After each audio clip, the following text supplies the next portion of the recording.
नवरात्रि का पर्व और गुजरात की धरती, इन दोनों का नाम आते ही सबसे पहले जहन में आता है गरबा और रास का अद्भुत संगम। इस बार नवरात्रि की धूम पूरे गुजरात में है, लेकिन नवसारी जिले के गंडेवी गांव के कुंभारवाड़ हनुमान मंदिर में जो नजारा देखने को मिला वह परंपरा, आस्था और उत्सव का ऐसा संगम था जिसने सबको भाव विभोर कर दिया।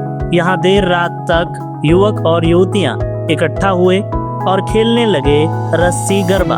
गरबा तो आपने कई बार देखा होगा, ढोल की थाप पर थिरकते लोग, रंग बिरंगी पोशाकें और ताल से ताल मिलाते कदम। लेकिन इस बार रस्सी गरबा की खासियत यह है कि इसमें सभी लोग एक रस्सी को पकड़कर गरबा खेलते नजर आए। रस्सी की पकड़ लोगों की एकता और भक्ति का रंग है। सब मिलकर इसे बेहद अनोखा बना देते हैं। गांव वालों का कहना है कि यह परंपरा कोई नई नहीं है, पिछले 10 पीढ़ियों से रस्सी गरबा खेला जा रहा है। गांव के बुजुर्ग बताते हैं कि जब से उन्होंने होश संभाला है तब से ही वो हर साल नवरात्रि के दौरान यह रस्सी गरबा खेलते हैं। यानी सदियों पुरानी यह धरोहर आज भी उसी उत्साह और ऊर्जा के साथ जीवित है। जैसे ही ढोल नगाड़ों की थाप बजी, युवाओं ने रस्सी पकड़ी और गरबा शुरू कर दिया। ताल, लय और ऊर्जा का ऐसा संगम बना कि देखने वाले मंत्रमुग्ध हो गए। मंदिर परिसर में रंग बिरंगी रोशनी, गरबे के गीत और जयकारों की गूंज ने वातावरण को पूरी तरह से बदल दिया। रस्सी गरबा सिर्फ नृत्य नहीं है, बल्कि गांव की एकता और धार्मिक आस्था का प्रतीक है। छोटे बड़े, महिलाएं, पुरुष सब मिलकर इस परंपरा का हिस्सा बनते हैं। इस रस्सी की पकड़ मानो लोगों के दिलों में एक सूत्र में बंधी हो। यही वजह है कि आज इस आयोजन को देखने के लिए आसपास के गांवों के लोग तक आते हैं। गुजरात में गरबा और रास सिर्फ नृत्य नहीं है, बल्कि संस्कृति की आत्मा है, और रस्सी गरबा तो इस सांस्कृतिक धरोहर को और खास बनाती है।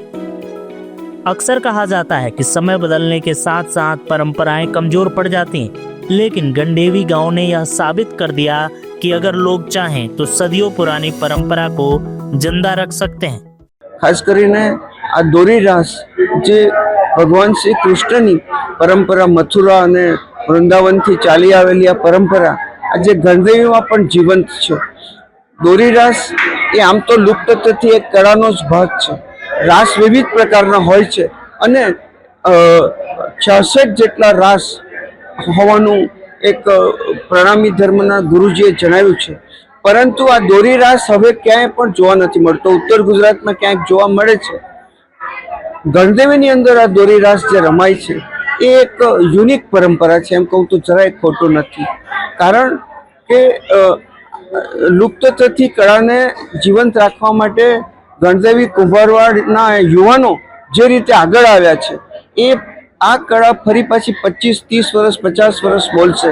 આમ તો અમારા ગણદેવીની 100 વર્ષ જૂની પરંપરા છે અને વડવાઓ આ દોરી રાસ રમતા હતા। પરંતુ આ દોરી રાસનો એક વિશેષ મહિમા પણ રહેલો છે। તમે જોશો તો દોરી રાસ જ્યારે રમાતો હોય છે ત્યારે એની જે ગૂંથણી થાય છે એ ખૂબ યુનિક છે। રાસ જે વિવિધ પ્રકારના હોય છે, તાળી રાસ, દાંડિયા રાસ, પરંતુ આ લુપ્ત થતી દોરી રાસને જીવંત રાખવા માટે આ માટે કોઈક પણ એવા અને પ્રોત્સાહન આપવાની ખૂબ જરૂર છે। આશા રાખો કે આગામી દિવસોમાં આની અંદર વધુ ને વધુ દોરી રાસો રમાશે અને આ કલા લુપ્ત જે થઈ રહી છે એને ક્યાંય ને ક્યાંયથી પ્રોત્સાહન મળશે। અમારે यहाँ દોરી રાસ રમવા માટે જે ગણદેવીમાં યુવાનો આગળ આવ્યા છે એ એનો એક ઉત્તમ આદર્શ અનુકરણીય વસ્તુ છે અને આ યુવાનોની સાથે એની સાથેની નવી જે મોડર્ન ટેકનોલોજી પણ એઓ થોડી નાખતા જાય છે એ ખૂબ જ આવકાર્ય પાસું છે। અને દોરી રાસને જીવંત રાખવા જ્યારે સરકાર પણ કંઈક આમાં પ્રોત્સાહન જાહેર કરશે તો આ રાસ ફરી પાછું જીવંત થશે એવી આશા રાખું છું। એ લગભગ 125 વર્ષનો ઇતિહાસ છે। અમારા બાપ દાદાઓ બી આ દોરી રાસ ને બધું રમતા। અત્યારના આધુનિક યુગમાં બધે ગરબાઓ ઘણી જગ્યાએ થાય, છોકરાઓને બીજી જગ્યાએ એટ્રેક્શન રહે, પણ અમારું આ દોરીનું એટ્રેક્શન એવું છે કે છોકરાઓને અહીંથી બહાર જવાનું ગમે નહીં। અહીંયા કૃષ્ણ ભગવાનના જે વૃંદાવનમાં રાસ રમાતા એ બધા રાસો અહીંયા રમીએ, માતાજીના ગરબા ગાય અને છોકરાઓ એવા ટ્રેન થઈ જાય એકબીજાને જોઈને પેઢી દર પેઢી। અમને બી કોઈ આની આગાડી ના શીખાયું, અમે એના પછી ના શીખાયું, એ રીતે પેઢી દર પેઢી ચાલે। આ દોરી જણાની જોડી હોય, 2 જણાની 12 દોરી છે, એકબીજાને અંદર બાર કરીને જેમ રાસ ગવાટો જાય તેમ એના તાલે અંદર બાર દોરીનો ચોટલો ગુઠારો જાય અને એ જ રીતે એની જાતે જ છૂટારો જાય. એમ નીચે ખેલૈયાઓ જે રમે એ એકબીજાને સાથે મતલબ ઈશારો કરીને ફરી જાય અને એ જેમ છૂટે ગુઠાય એ રીતે ચોટલો થાય. એ રીતના અમારો આ ઇતિહાસ છે. ને ગણદેવીમાં કે કદાચ ગુજરાતમાં કોઈ જગ્યાએ કદાચ થતો હોય કે નહીં ખબર, પણ વૃંદાવનમાં અસલ રમાતા રાસ, એ રાસ અમે અહીંયા રમીએ છીએ. ને આ રીતે અમારો દોરીનો એક ઇતિહાસ છે. ને એના થકી અમે નર નારી અહીંના બધા અમારો સમાજ ને આજુબાજુના લોકો અહીંયા અમે લગભગ ઘણા વર્ષોથી આ રીતે ગરબા ગાઈએ અને દોરી રાસ રમીએ. એ અમારો ઇતિહાસ છે. આ 300 વર્ષ જૂનું હનુમાન દાદાનું મંદિર છે. અહીંયા એક મોટું તળાવ હતું, તેમાંથી અમારા કોઈ વડવાઓ આ ખાન ઉપર લઈને નીકળેલા. દેસાઈજીને એક સપનું આવેલું ને એ જગ્યા ઉપર તળાવની પાર ઉપર હનુમાન દાદાનું મંદિર બંધાવેલું. એનો લગભગ 301 વર્ષનો ઇતિહાસ છે.